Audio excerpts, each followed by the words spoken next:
We all received some sad news this morning when the family of retired four-star General Colin Powell announced that he had passed away at the age of 84. America's first black Secretary of State, also the first black chairman of the Joint Chiefs of Staff, in addition to the first black National Security Advisor. A remarkable man who had done so much for this country. His family released the following statement on Facebook. General Colin L. Powell, former U.S. Secretary of State and Chairman of the Joint Chiefs of Staff, passed away this morning due to complications from COVID-19. He was fully vaccinated. We want to thank the medical staff at Walter Reed National Medical Center for their caring treatment. We have lost a remarkable and loving husband, father, grandfather, and a great American, the Powell family. Now, he was also suffering from multiple myeloma, a cancer of a type of white blood cell which can harm the body's immune system. Folks, look at the life of Colin Powell, done so much, certainly was a mentor to so many, not just those who were in the armed services, but those in the diplomatic corps. One of the folks who followed in his footsteps is retired General William E. Kip Ward, who also is one of the very few African Americans ever to attain the rank of four-star general. Always glad to have you here, General Ward. Just share your thoughts and reflections about someone who so many people looked up to, but especially brothers and sisters who were in the armed services.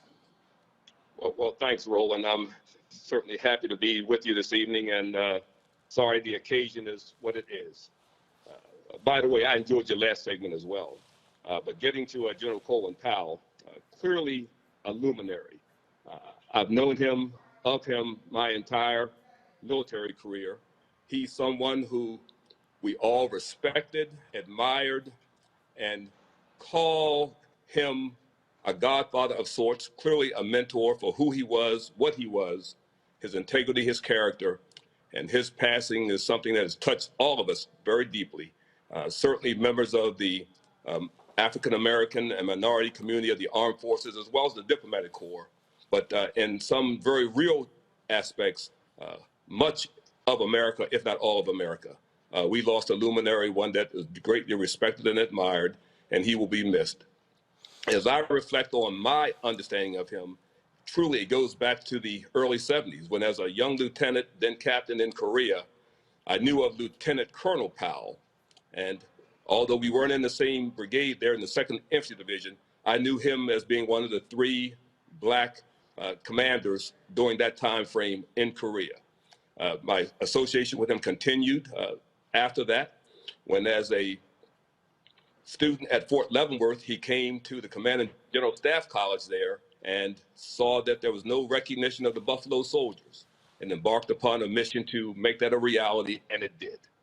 And then I was blessed again to be with him when I was commanding my battalion in Fort Wainwright, Alaska.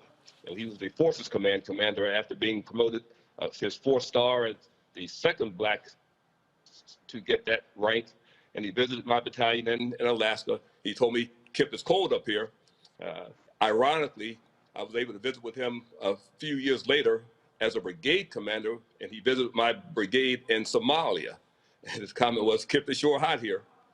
And then, thankfully, when I was elevated to be the first commander of AFRICOM and becoming our nation's first black combatant commander, he was one of the first to congratulate me on that, and always a source of mentorship, inspiration, and just always remembering who he was and what he represented. Respectful of people, respectful of everyone, regardless of their station in life, reminiscent of his roots as the child of immigrants from the Virgin Islands, from Jamaica. He wrote a book on leadership, and he talked about the importance of leaders. And he gave an interview where he talked about how he did not trust his gut when he went before the United Nations and made the case to go to war with Iraq. And he was, out of all the people who served under President George W. Bush, he was one of the very few who said he made a mistake. And he talked about that. And he said, look, this is going to be a part of my obituary. He owned up to it. that was something that, again, if folks who knew Colin Powell, he did not run away from where he made mistakes. He owned it and then gave people lessons on how they should make better decisions. You know, his character, his integrity. We're not perfect beings. There was only one who walked this earth, and so we're not perfect beings. And his acknowledgement of mistakes certainly is a mark of his character and his integrity, and in fact endeared so many of us to him even to a higher degree. Truly, that was an example that we all look to, and the notion of how we as leaders, be we military leaders, but also in civilian life, how we admit to mistakes is such an important part of who we are as characters. And truly, when it comes to leadership, when a woman or a man is able to say, hey, I didn't do that right, I made a mistake. Those who do it, as opposed to being a sign of weakness to their character, it's really a sign of strength in their character. And he was admired so much for that. Obviously, we were all very, very sad at his passing today, but he leaves us so many lessons. You mentioned his book, clearly lessons that he talked to there. When he would speak to us very recently, he sat down and had a 2+ hour meeting with the Rocks, talking about his experiences, continuing to pass along to those who have come behind him, both in years past, such as myself, who also now retired, but also to the youngsters, to have them have a further understanding of what it means to, one, be a person of your word, to be one who is respected because you give respect to others, regardless of their station in life, and that every person has value and meaning, and you don't have anything that you're so stuck to that once you hear something that is different than what you may feel and think, you are able to change your thoughts. Really, that's a great feature of this notion of diversity today, the ability to listen to others and adjust your thoughts based on the rationale that others provide you because you are willing to listen to that. And so, yes, that's part of his legacy that we all respect and greatly admire. One final question for you. I know you have to go, and that is it.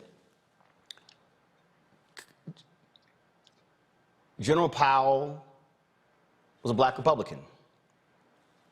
But General Powell was one of the few black Republicans who would get in the face of the party and make it clear that he was a black man. He was not going to be used for their purposes. When he endorsed President Barack Obama, when he endorsed Joe Biden, he made it clear why. And I think that was something else as well, where he talked about what that meant. Now, there are some other black Republicans who they use plantation, they throw stuff around, but that was not him. He was very clear on who he was, and he would make it clear to white Republicans that he did not shy away from his blackness. Oh, he was a man of his convictions, and those convictions were deeply rooted in his background, his heritage, what he learned from his parents, and with respect to who he was, he would not be denied because of any of those sorts of things. Well, General Ward, we certainly appreciate you joining us. Thank you so very much, sharing us with your thoughts about, again, a great man, Colin Powell. We shall miss him, Roland. We shall miss him, but his legacy lives on. Indeed. General Ward, thank you so very much. Thank you. Folks, when we talk about, again, the impact of Colin Powell, he was someone who, first of all, I'm going to share some stories a little bit later when it came to someone who enjoyed life, enjoyed laughter. That's who he was. But he also was a straight shooter. Another person who is a straight shooter, that is retired Lieutenant General Russell Honore, who joins us right now. Glad to have you here, General Honore. Just share with us thoughts, reflections, personal stories about Colin Powell. General Powell, condolences to his family, of course, Ms. Alma and their children and grandchildren. We all were going to miss him. It's like a member of the family passing away. From my time in the Army and afterwards to get to know him, General Powell is the general of our time. And we've only had a few of them in the history of our country, he being one of them. He set the standards for generals, statesmen, diplomats, and leaders for the 21st century. He is the general of our time. He set a course on strategy that had we followed in Afghanistan, we wouldn't have ended so pitifully. He said, if you go in, you have to get out. A part of your going in strategy has to be a strategy to leave. And we didn't learn that lesson. We didn't listen to General Powell. The other thing, General Powell will be studied for years in history, and it was very clear language, Roland. He said, if you break it, you've got to fix it. And we didn't listen there. And we ended up with a failed state to call Afghanistan. Oh, by the way, it was failed when we got there, and we didn't leave it as we thought we should have.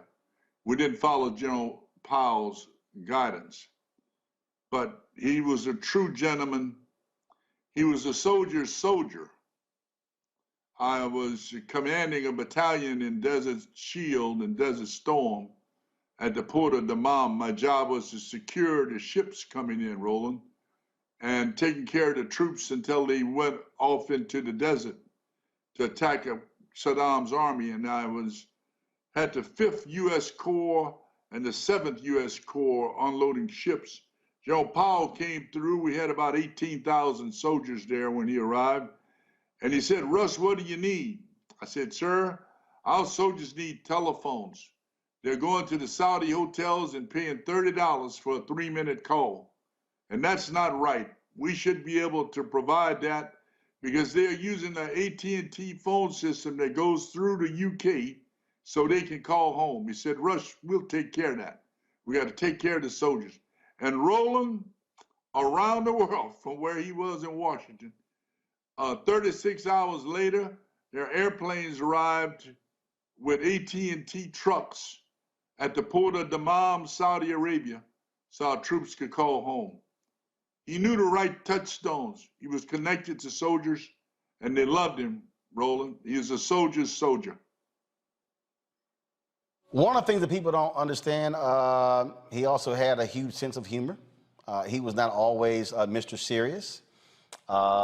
He was honored in 2009 by the Executive Leadership Council, and prior to the show, they had a waiting room, and he was taking pictures, and I walked in, and he said, oh, there's that ugly man. I said, ugly man?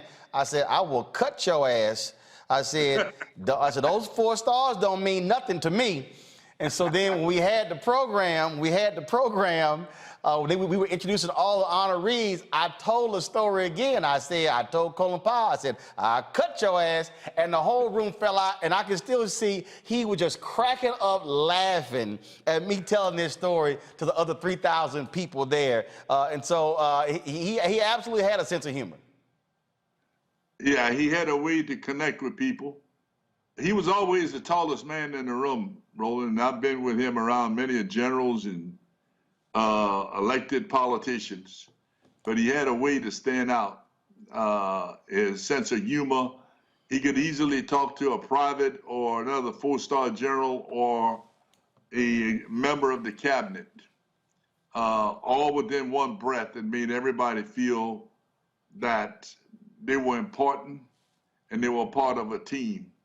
He had that way of communicating with people. And yes, he could laugh. I remember some years ago, maybe 2006, I went to Washington and had the honor to sit down and have dinner with he and Miss Alma and General Ward and a couple others. And what a wonderful evening that was to just sit and relax and talk. And he had one-liners that worth emulating, is because he was able to take the complex and reduce it to truths that the American people understood. And his character, Roland, I think someone asked me earlier, he was not an aspiring politician. He was a public servant who believed in the truth. And I've tried to emulate that myself. When you deal with the truth and you're not worried about being elected to an office, because politicians have the burden of telling people what they want to hear, not what they need to hear. And General Powell had a reputation of telling the American people what they needed to hear, the truth. Retired General Russell Honore, we appreciate you sharing your thoughts about the passing of General Colin Powell. Thanks a lot. We're going to miss him. God bless him. I have a sister who served in the Marine Corps. She's going to be next after, hold tight 1 second, Tamina Ward, because Congresswoman Maxine Waters joins us. And so it's not because you're in the Marine Corps and he was in the Army. Just wanted to let you know that. Well, joining us right now is Congresswoman Maxine Waters. Congresswoman, glad to have you here on Roland Martin Unfiltered. Thank you for inviting me. Look, you had policy differences with General Colin Powell when it came to a variety of issues. But the one thing that I must say is that even people who had policy differences with him, there was a tremendous amount of respect sitting across from him talking about issues. You're absolutely right, Roland, and I certainly did have policy differences with him. You know, he was a Republican, and of course I'm a Democrat, and so we didn't agree on a lot of issues. However, you're absolutely correct. We did have great respect for him.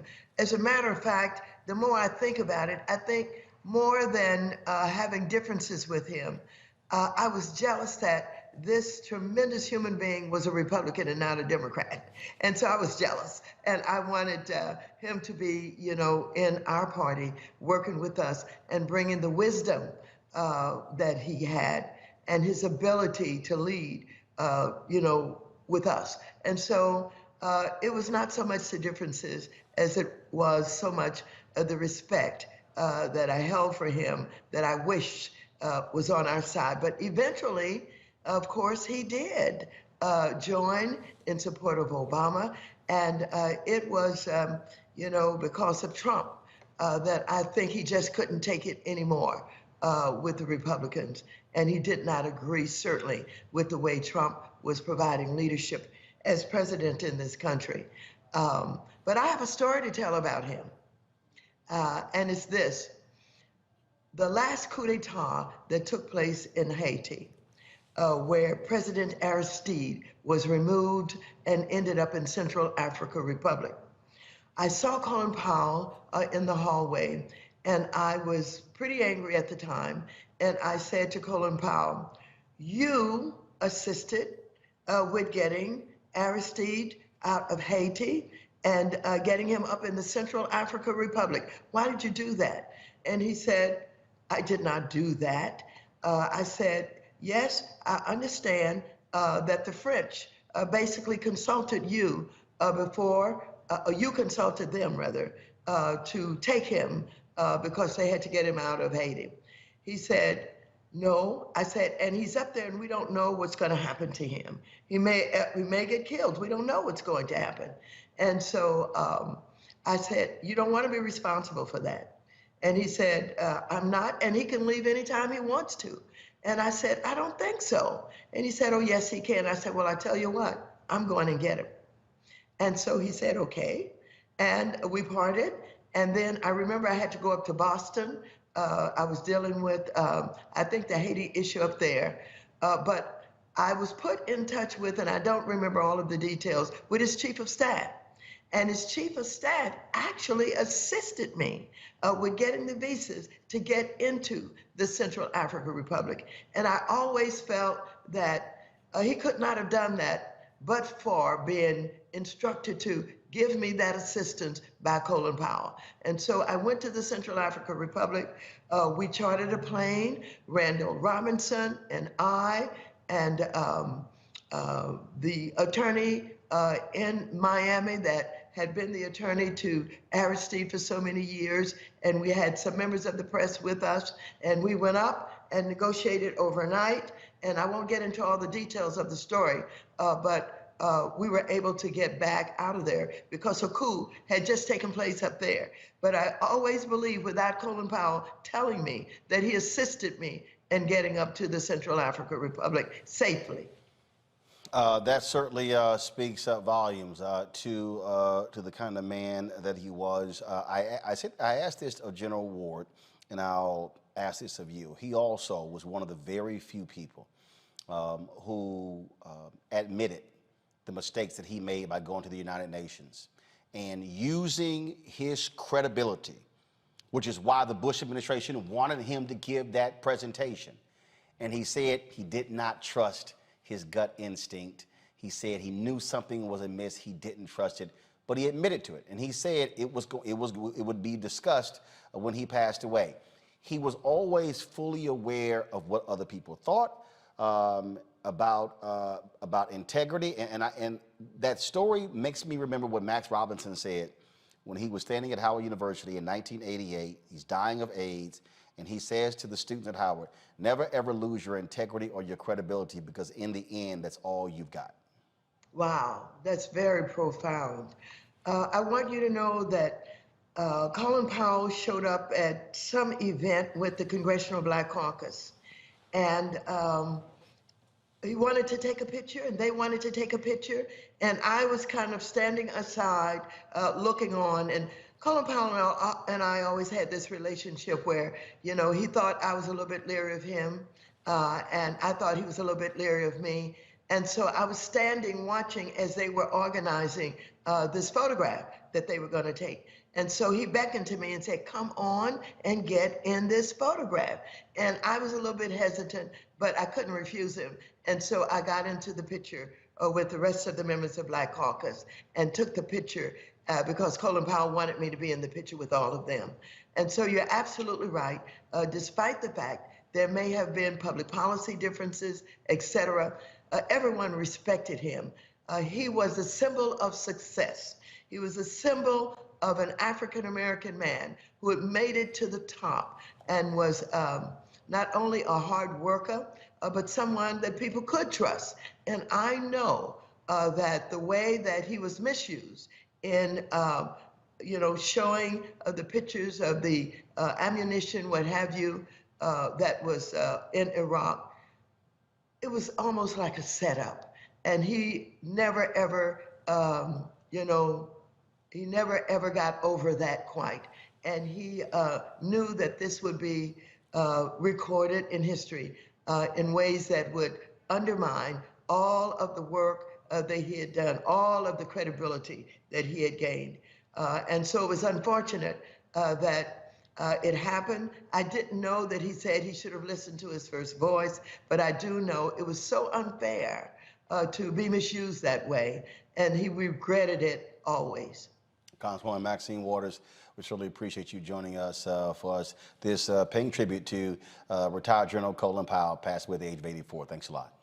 Thank you, Roland, for doing this. Thank you very much. Got to go to a break. We come back. We'll hear from a member of the Marine Corps, get her thoughts on General Colin Powell. We'll also share reflections from a number of luminaries, President Joe Biden, former President Barack Obama, President George W. Bush, CBC members, also Tyler Perry, who played Colin Powell in a movie, shared his thoughts as well. Folks, we will continue with our tribute to the late Colin Powell, who passed away today at the age of 84. You're watching Roland Martin Unfiltered on the Black Star Network.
saving big holiday shopping at Amazon. So now she's free to become Maureen the Merrier.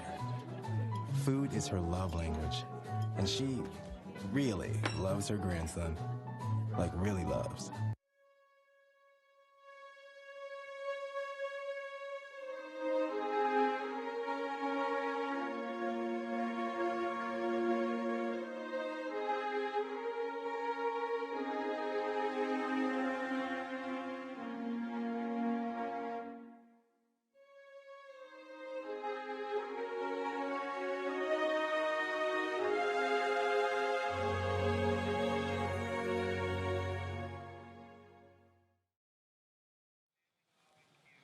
Colin Powell didn't just, he wasn't just, of course, a mentor to many men in the military. Women also looked up to him as well. Joining us right now is the former Master Sergeant for the U.S. Marine Corps, Tamina Ward. How you doing?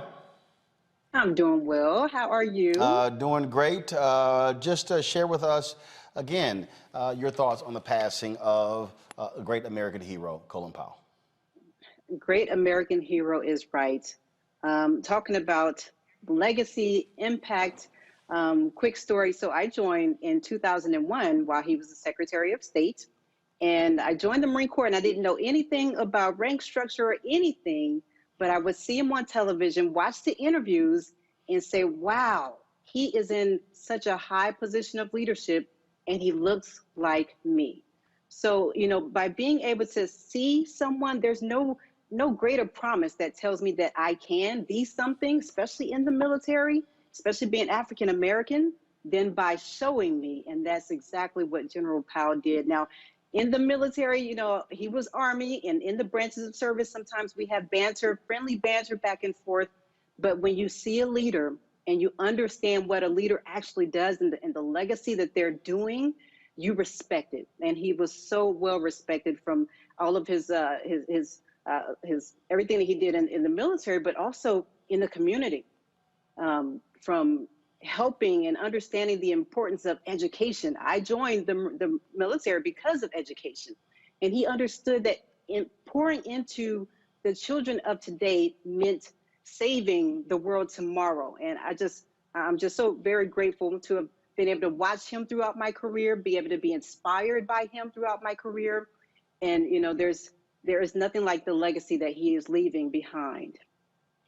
The thing that is important here is that he was not just a military man. That formed the basis of who he was, but it went beyond that. Again, National Security Advisor, yes. Chairman, Joint Chiefs of Staff, of course, being Secretary of State, but also the work that he did with education in the nonprofit area as well. I mean, he touched so many different areas and really was widely respected by so many different people.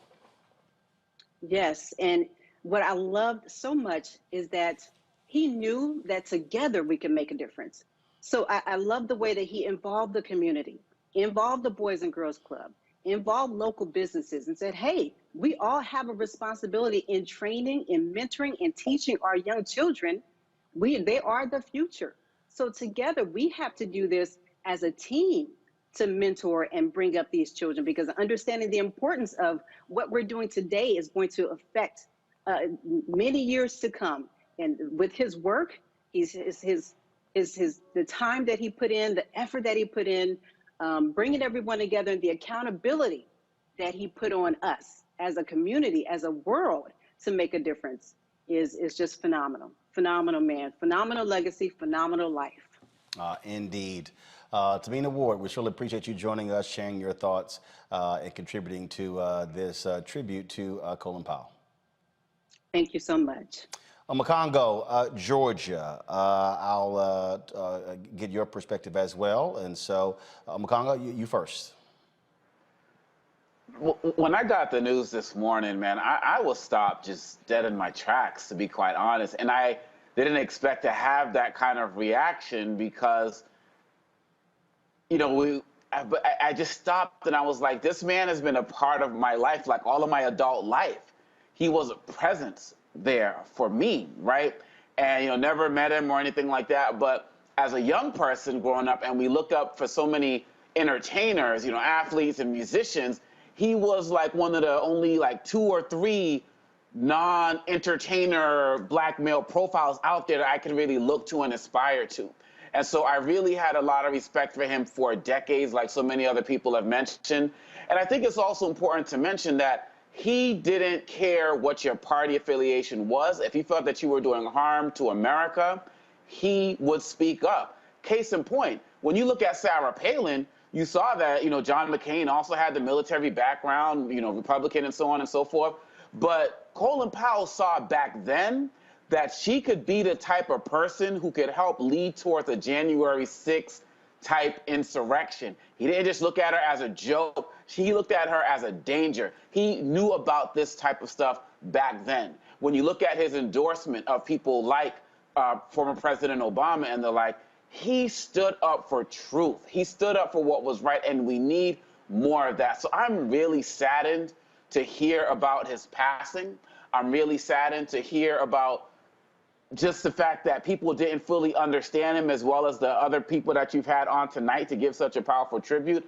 But I'm thankful that we have had him in our life as a true example of what leadership is, so many of us can aspire to it as well. Let's also remember that on the international level, he was one of the first people to call what was happening in Sudan a genocide. So whenever he saw an opportunity to speak up for the marginalized communities, nationally or internationally, he was there, and it's a type of leadership that I seek to emulate. Rest in peace and power. Georgia?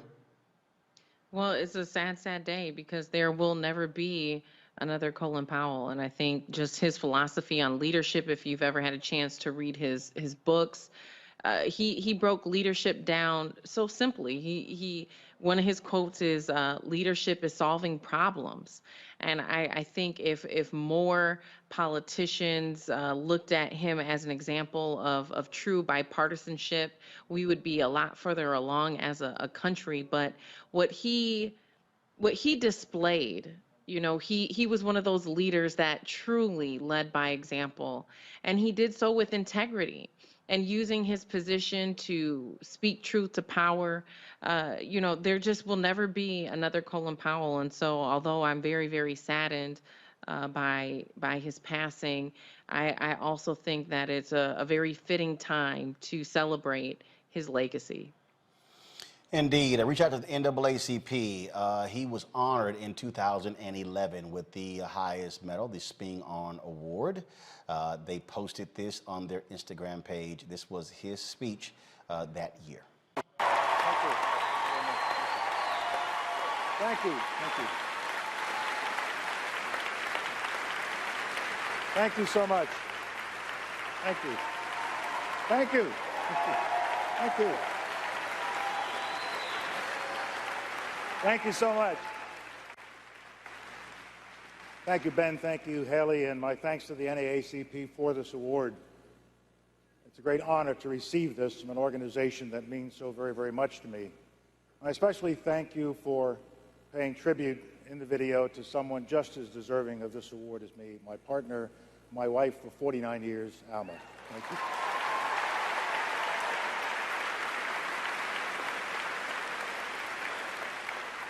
I'm also very pleased that this program will be seen by servicemen and women around the world. We often talk about the greatest generation and refer to the World War II generation, but America has been blessed to have that kind of greatness in every generation, and I'm telling you, no generation is any greater than the current generation of young men and women serving today around the world for us.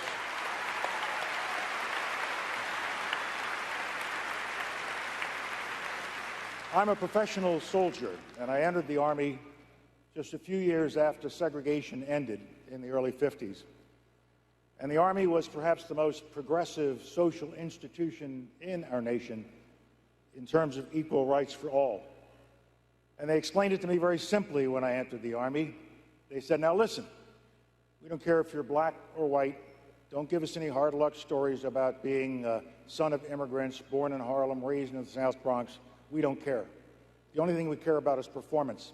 You perform, you'll get ahead. You don't perform, you won't get ahead. Do you have any questions? No, sir. And that's what I tried to do throughout my life. And it allowed me to rise to the highest positions in the military and have other important positions in our government.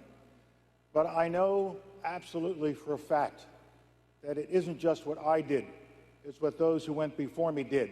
They kicked the door open. I didn't just drop out. And I'm telling you, there were people just as qualified as I was, but they came along too early, before the nation understood its responsibility to all of its citizens.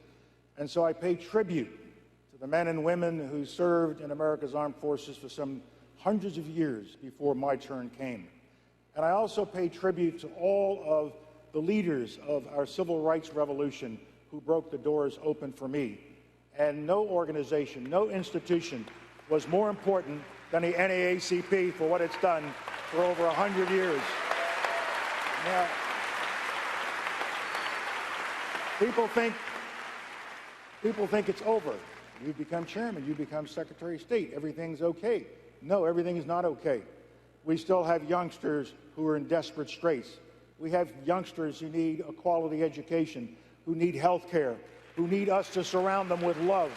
We've got youngsters throughout America, white and black, but especially our African American youngsters and our Hispanic youngsters who have to be given a sense of expectation. We believe in you, believe in yourself, believe in America, and you too can perform and go up. But we will still need, let there be no doubt that even though we have come so far, we will need the NAACP for yet another 100 years and perhaps even more until the work is done. Thank you so very, very much.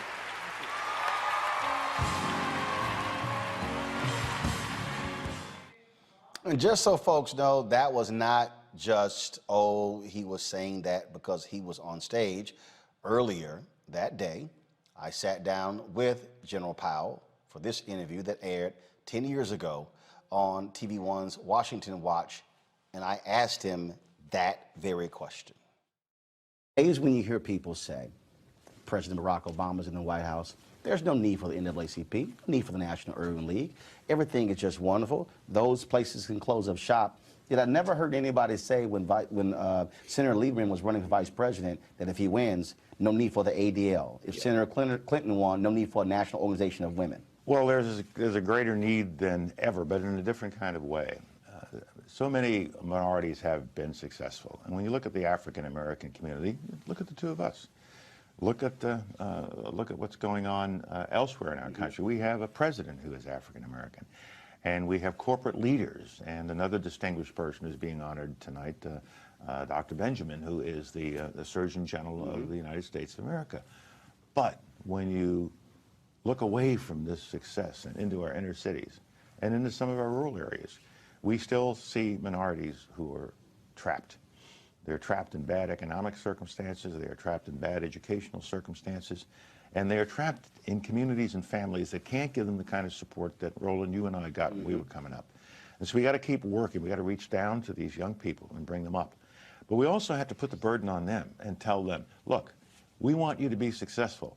So you can't drop out of school. You can't start going to school and saying, you know, well, I don't want to be too smart. You know, I don't want to be like Whitey. We've got to teach our youngsters to have greater self-awareness and self-responsibility. We can't keep going with a 72% rate of children being born out of a stable marriage. There's nothing terrible about a single-parent family, and we have lots of those, and that isn't to say it doesn't work. But I think overall we should try to bring our youngsters into a life that is based on values and honesty and the ability to get an education. And whether it's a single parent or two people together, we've got to start investing in our children more and invest in them not just with material things, but to tell them, as your parents told you, my parents told me, listen, we have expectations for you. High expectations. Yeah. We didn't come to this country for you to stick something in your nose. We didn't come to this country for you to bop around not getting an education. We came to this country to better this family, and you are the way we better this family. And so you will not fail us. And the second thing my parents drilled into me, and I'm sure they drilled it into you, you have a sense of shame. Don't you shame this family. If you shame this family, then ain't no point you coming home no more. And that's what we got to get into our children again. We've got to restore that sense of expectations. Believe in yourself and believe in this country, and don't shame your family. But is the village also afraid to do it? What I mean by the village, aunts and uncles, cousins, nephews, because we say, oh, that's my brother or sister's kid, I really don't want to go there. Let me tell you what, in the South Bronx where I was growing up, every aunt and uncle, especially the aunts, it was matriarchal. They would hang out the windows, those tenement buildings looking down on the street, and any kid that was part of that extended family who was misbehaving was going to hear about it from an aunt, if not mama. Mama was working. It was the extended family that took care of us and kept us all in play. I'll tell you one quick story. There was a Hispanic kid, because it's not just African Americans, Hispanics, American Indians, lots of people are in need. But this young man just graduated from a high school in Denver. It's a Jesuit high school.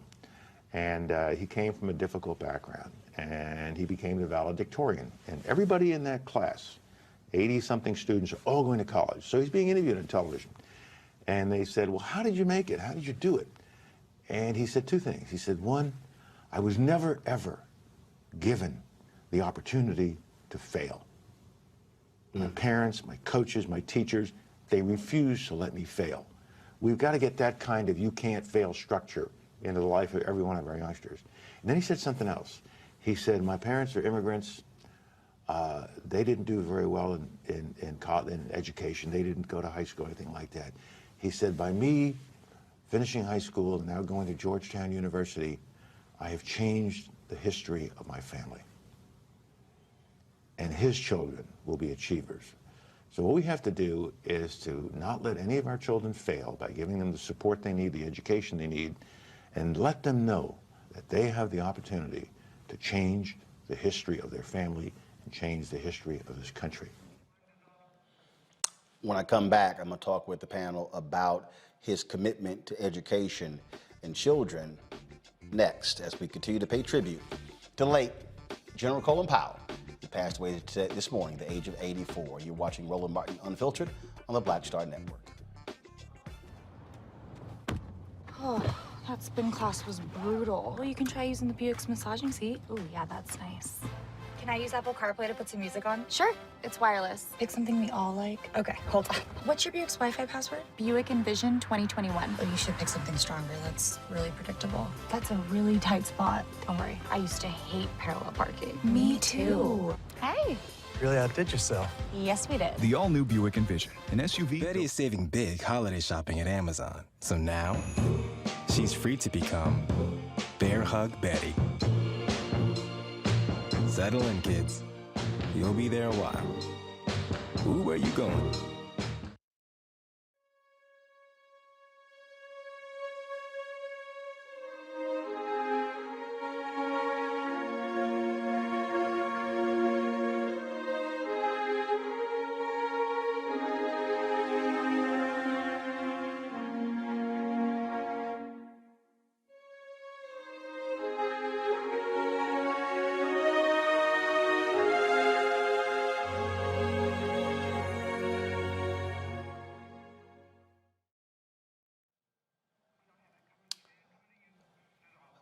The point we made before we go into break, education, was what his central focus was. The organization he and his wife founded, Omakongo, really was focused on that, where they wanted to create essentially an education-related Peace Corps. Really wanted to be able to train a whole new generation of people to go out and, again, focus on education and getting the next generation ready to lead. Yeah, absolutely. And you have to understand how committed he was to education, because he realized that it was the key to everything. He is a product of New York City public schools, went to City College, and grew to where he is today because of his commitment to his education and his commitment to service.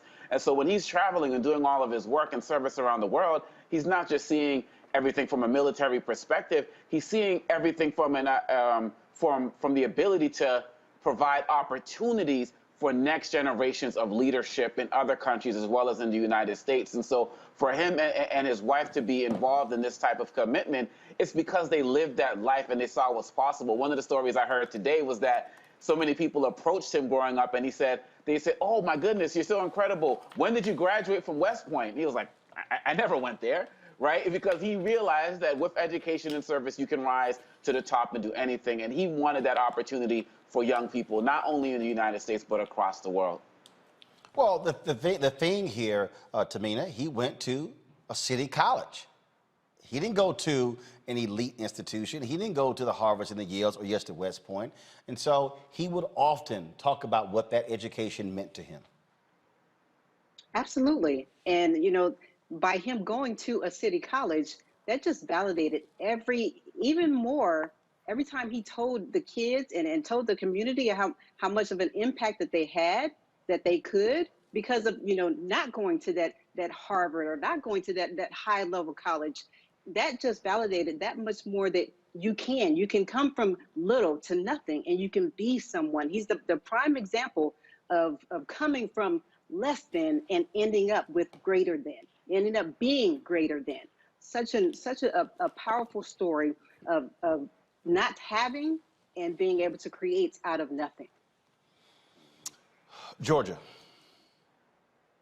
Well, and I think that he came from a generation that had those values of hard work, and a good education will get you to the American dream. And so I think when you really truly believe in those values, and we saw him exemplify that throughout his career, investing back into that and ensuring that those values are in our community, are embedded, ingrained in the next generation. Those were the pathways, those were the keys that allowed him to break through from where he came from to where he rose to. And so I think that there's something to be said about those values. And over the years, maybe we saw them diminish some within our community, within the Black community. And so, you know, it's very heartwarming to know that he and his wife invested so much time and so much of their own resources into making sure that the next generation is able to uphold those values as well. This was a statement that President Joe Biden put out today. Please pull it up, please, so I can read it for the public. He said, Jill and I are deeply saddened by the passing of our dear friend and the patriot of unmatched honor and dignity, General Colin Powell, the son of immigrants born in New York City, raised in Harlem and the South Bronx, a graduate of the City College of New York. He rose to the highest rank to the United States military and to advise 4 presidents. He believed in the promise of America because he lived it. He devoted much of his life to making that promise a reality for so many others. As a senator, I worked closely with him when he served as National Security Advisor, Chairman of the Joint Chiefs of Staff, and as Secretary of State. Over our many years working together, even in disagreement, Colin was always someone who gave you his best and treated you with respect. Colin embodied the highest ideals of both warrior and diplomat. He was committed to our nation's strength and security above all. Having fought in wars, he understood better than anyone that military might alone was not enough to maintain our peace and prosperity. From his front seat view of history, advising presidents and shaping our nation's policies, Colin led with his personal commitment to the democratic values that make our country strong. Time and again, he put country before self, before party, before all else, in uniform and out, and it earned him the universal respect of the American people.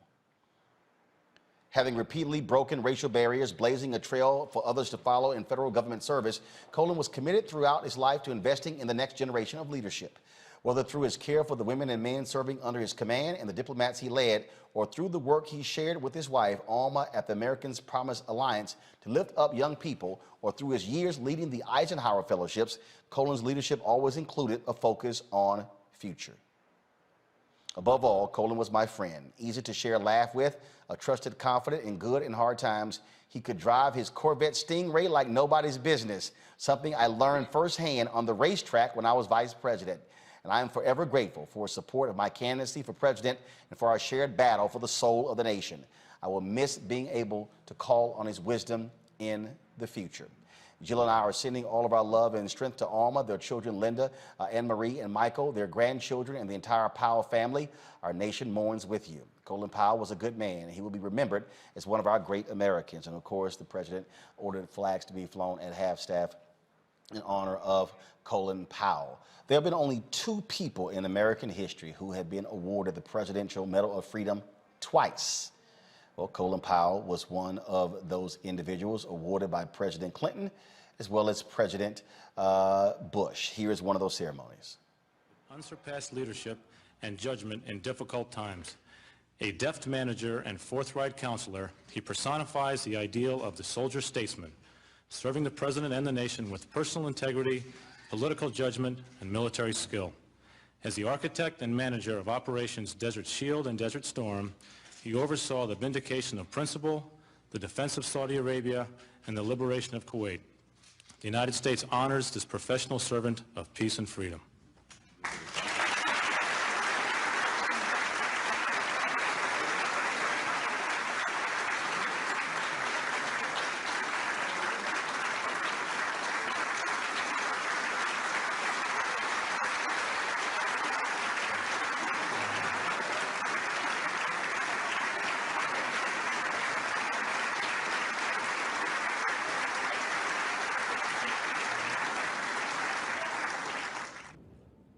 The Presidential Medal of Freedom with distinction is awarded to Colin L. Powell. 35 years of dedicated and selfless service to America marked the career of Colin Powell. He vigilantly guarded our nation's interest in a time of awesome change, as the walls of totalitarianism began to crumble and a new nations grappled with the challenge of democracy. His foresight and vision have helped transform our armed forces into the unified fighting force necessary to meet the challenges of a new century. In the midst of his heavy responsibilities, he found time to encourage America's young people to devote their lives to public service. The United States honors this soldier statesman, whose accomplishments have earned the respect and admiration of a grateful nation.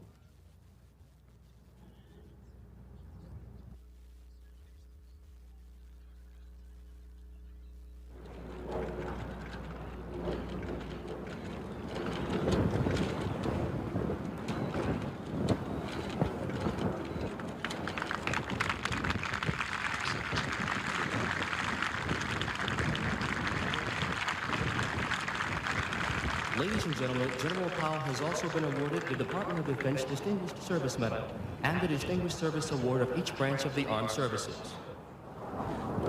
The Department of the Army Decoration for Distinguished Civilian Service is awarded to Mrs. Alma Powell. Mrs. Powell distinguished herself through her 31 years of selfless service and support of numerous public service activities, which have contributed significantly to the welfare of military personnel and their families, thereby greatly enhancing the readiness of the United States Armed Forces. She has been an effective and vocal advocate for policies and programs which have directly benefited the health, welfare, and morale of military families.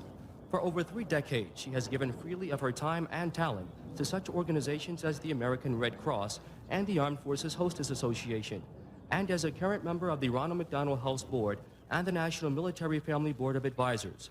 Her spirit of volunteerism has extended to and contributed to the well-being of local and world communities.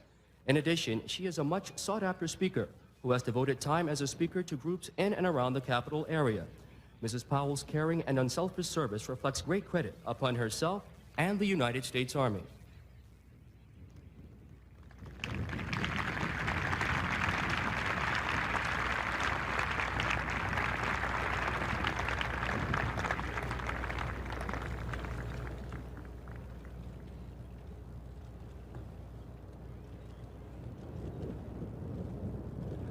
On the occasion of the retirement of her husband from active status with the United States Army, Alma Powell is awarded the Department of the Army Certificate of Appreciation for her own unselfish, faithful, and devoted service. Her unfailing support and understanding helped to make possible her husband's long-lasting contribution to the nation. Signed, General Gordon R. Sullivan, Chief of Staff of the Army.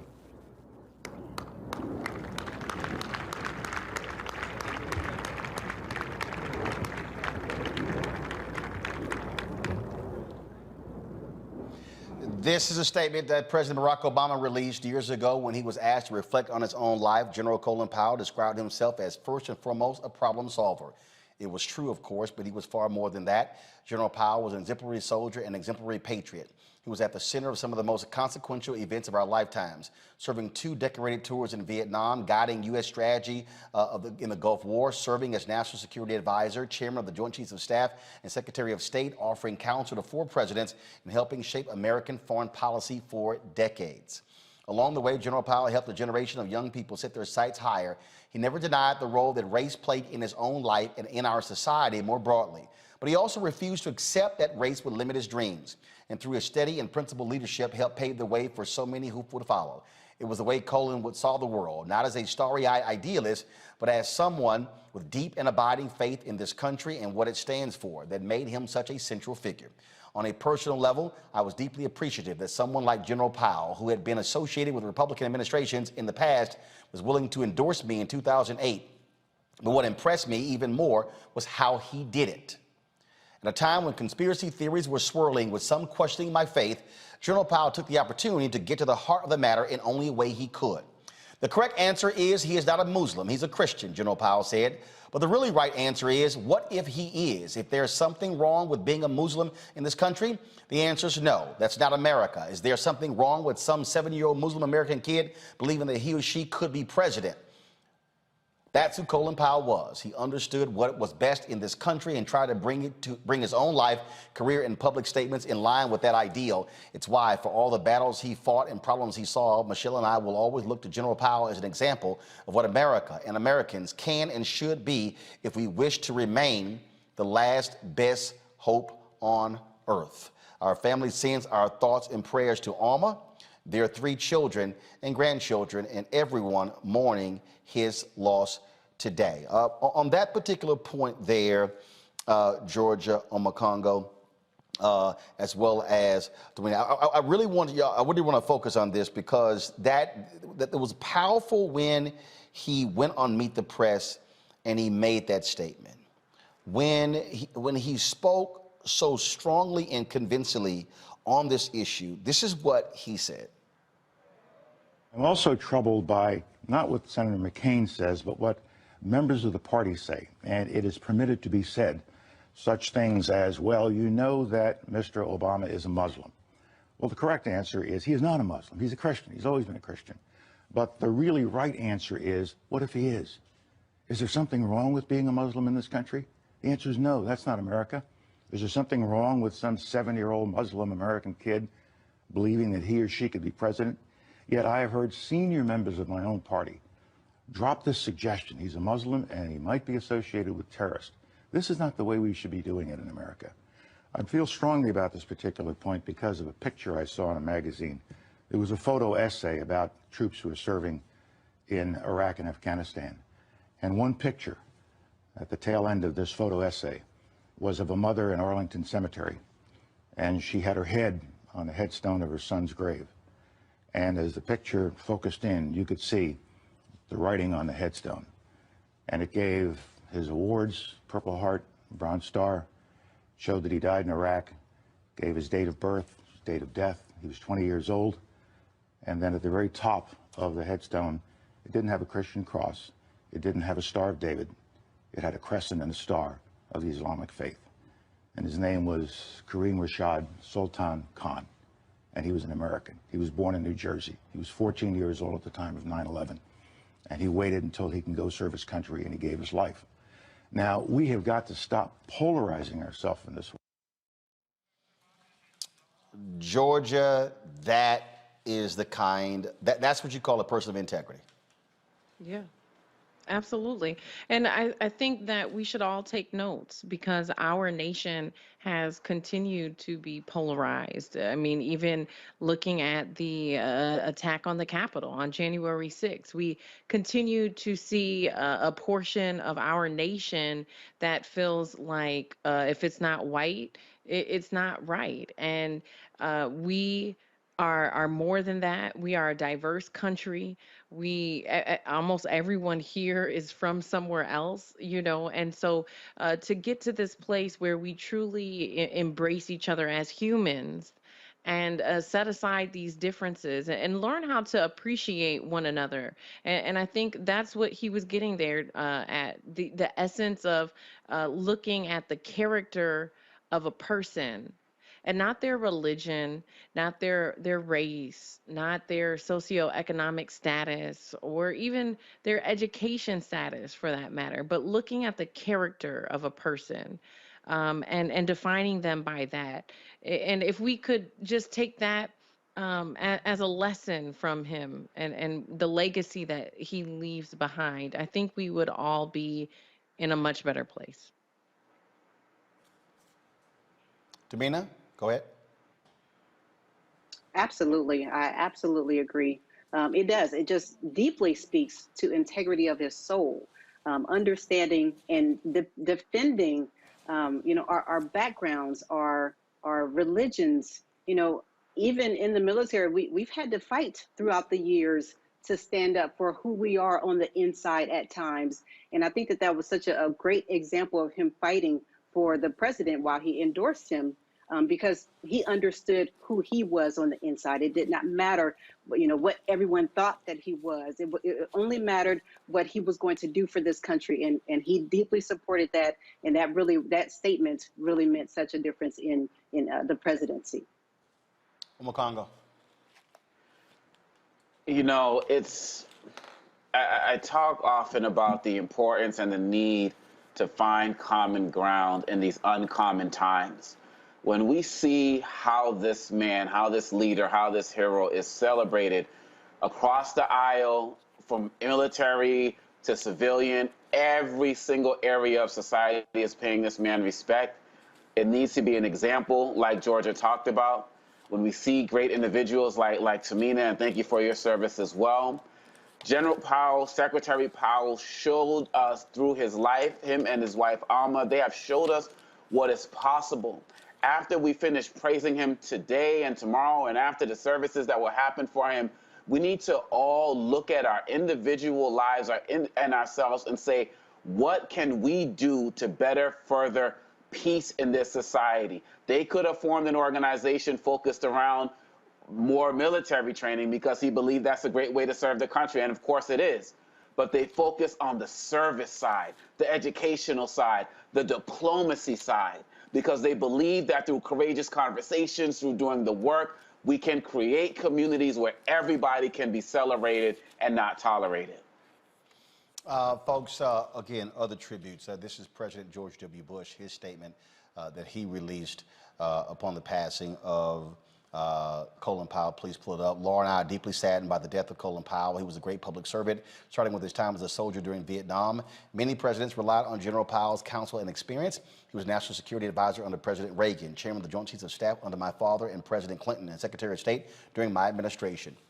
He was such a favorite of presidents that he earned the Presidential Medal of Freedom twice. He was highly respected at home and abroad, and most important, Colin was a family man and a friend. Laura and I send Alma and their children our sincere condolences as they remember the life of a great man. That was President George W. Bush. Tyler Perry, who played Colin Powell in one movie, issued this statement that was pretty cool. And actually, Jeffrey Wright also played him in one of the movies. This is what he posted on Instagram and Twitter. One of the greatest honors I've ever had was not only playing this giant of an American in American history, but also being able to call him a friend. We had some of the most profound and thought-provoking conversations over these past few years. He will be missed. What a soldier.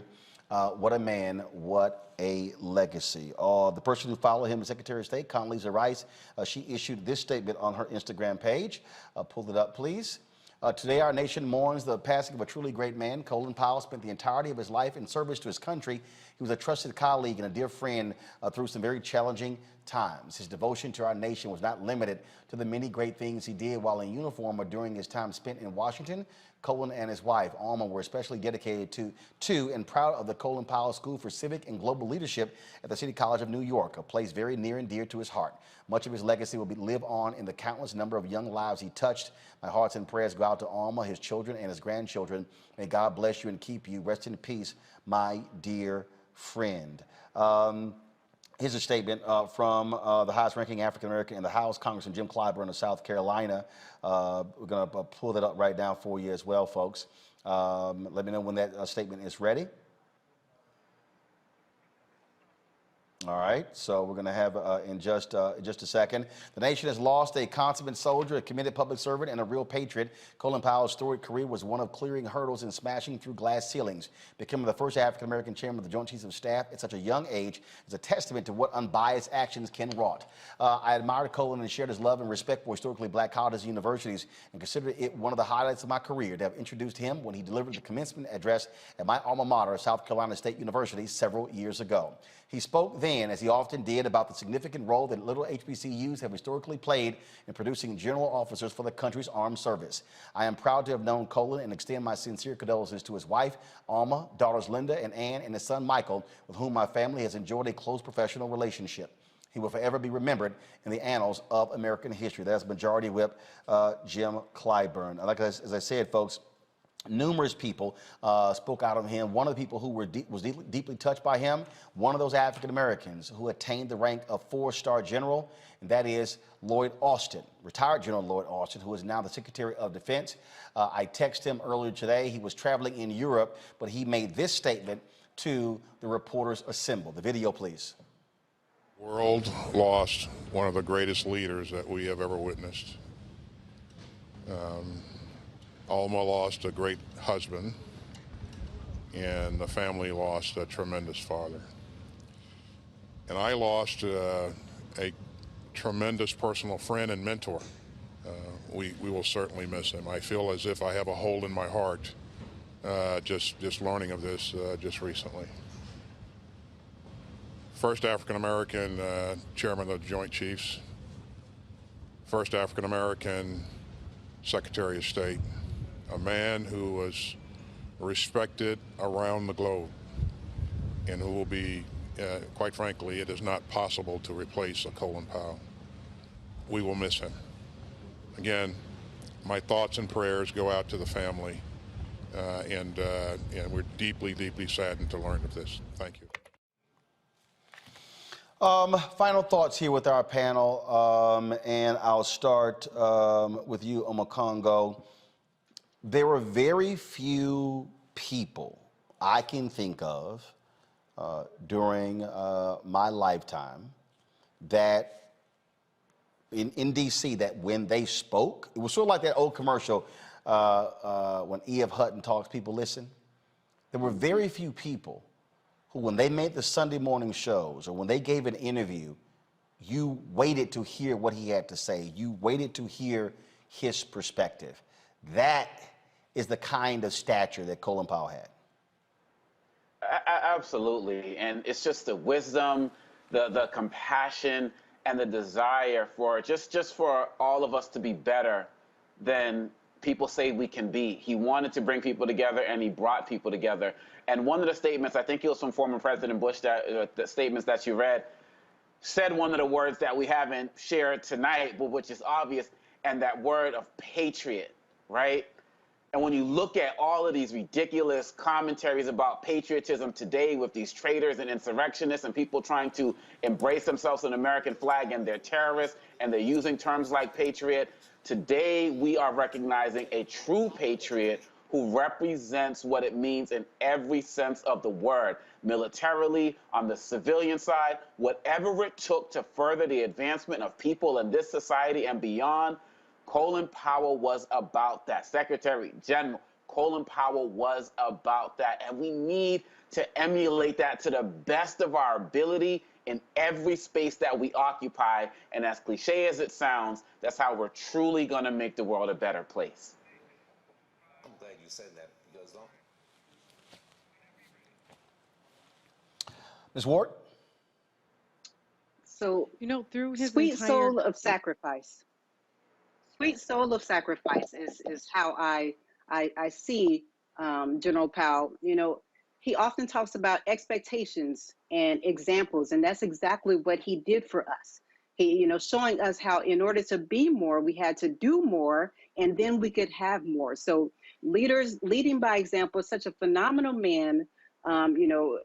He believed in the world so much that it made us believe in the world and that we could be more and we could impact more. So, you know, he is irreplaceable, irreplaceable. We needed him. Thank God for him. Praying for his family. This is the legacy that will live on for years to come. And he's exactly what we as the world needed to understand and kind of do a little self-reflection as to how we could come together and make the world a better place.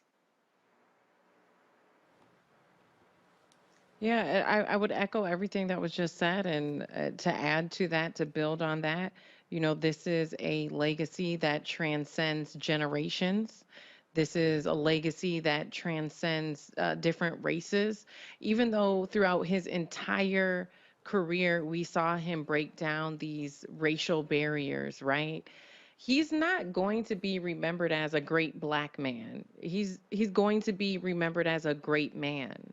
He's not going to be remembered as a great black leader.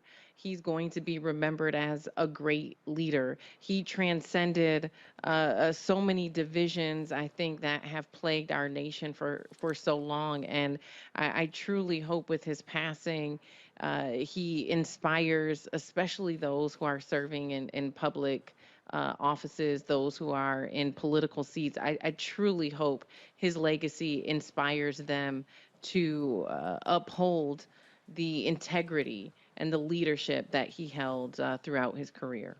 Here is Vice President Kamala Harris sharing her thoughts and reflections with regards to the life and legacy of retired General Colin Powell. What an extraordinary public servant, American patriot. I last saw him in July at the dinner. It was a small dinner that the president hosted for Chancellor Angela Merkel. She had breakfast with me that morning at the residence, and Secretary Powell and I had a chance to catch up. You know, what an incredible American. He obviously served with dignity. He served with grace. He was the epitome of what it means to be strong, but at the same time, so modest in terms of everything that he did and said, in a way that it was never about him. It was about the country, and it was about the people who served with him. We talked a bit about the challenges of this moment, and as you all know, he's very supportive of the president and the work that we needed to get done. But I just want to say that also, you know, he, as the first black man to be Joint Chiefs, chairman of the Joint Chiefs, to be National Security Advisor, to be Secretary of State, every step of the way, when he filled those roles, he was, by everything that he did and the way he did it, inspiring so many people. And there's been a lot of conversation about that, how young service members and others, not only in the military, but in our nation and around the globe, took notice of what his accomplishments meant as a reflection of who we are as a nation.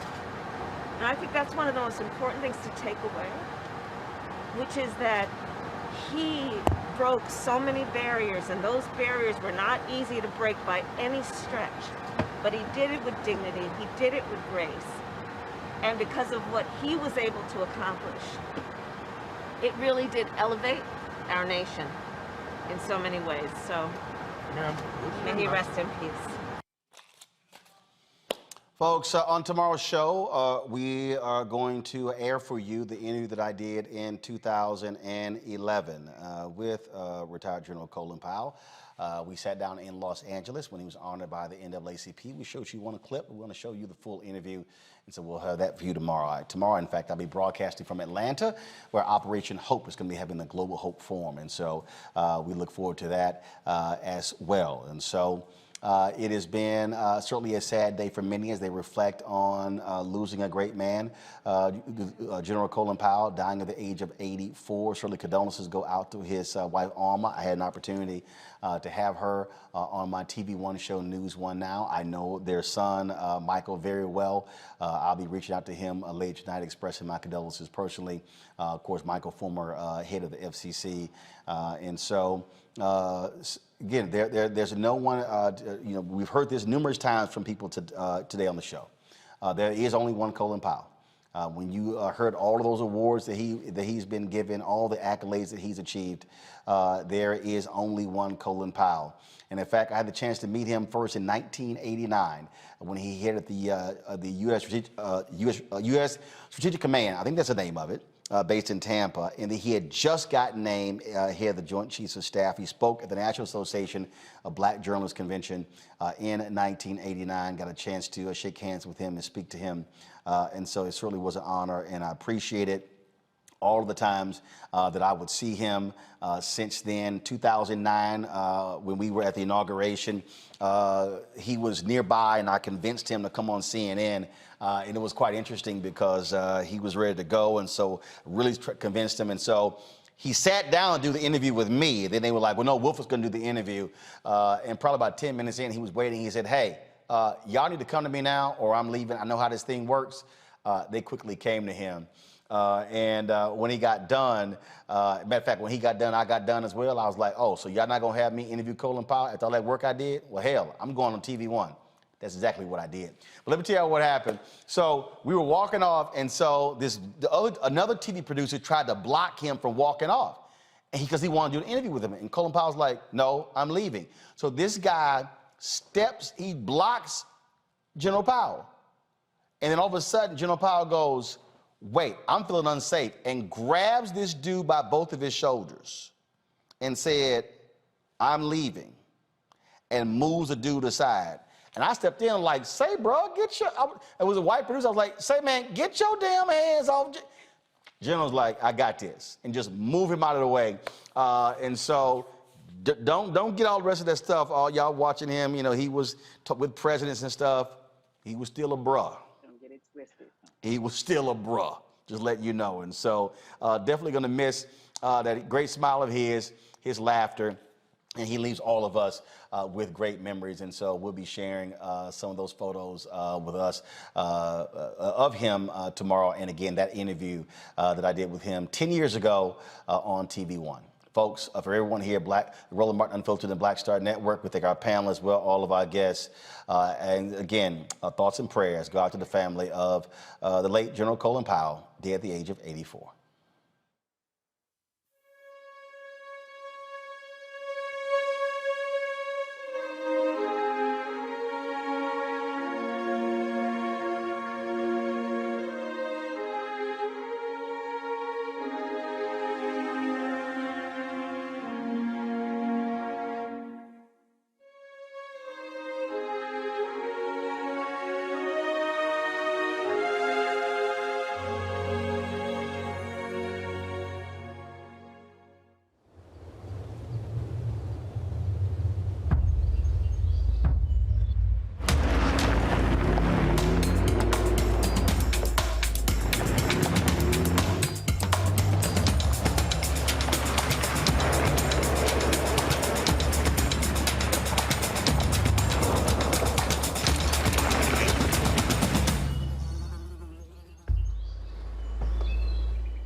To be smart.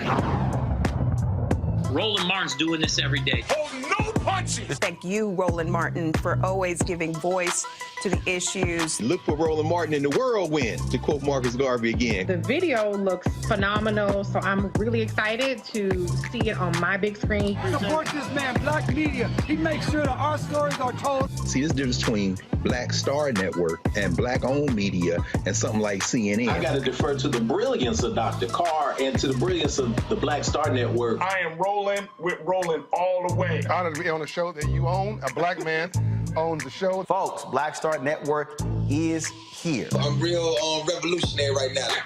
Roland was amazing on there. Stay Black. I love y'all. I can't commend you enough about this platform that you've created for us to be able to share who we are, what we're doing in the world, and the impact that we're having. Let's be smart. Bring your eyeballs home. You can't be Black-owned media and be scared. You dig?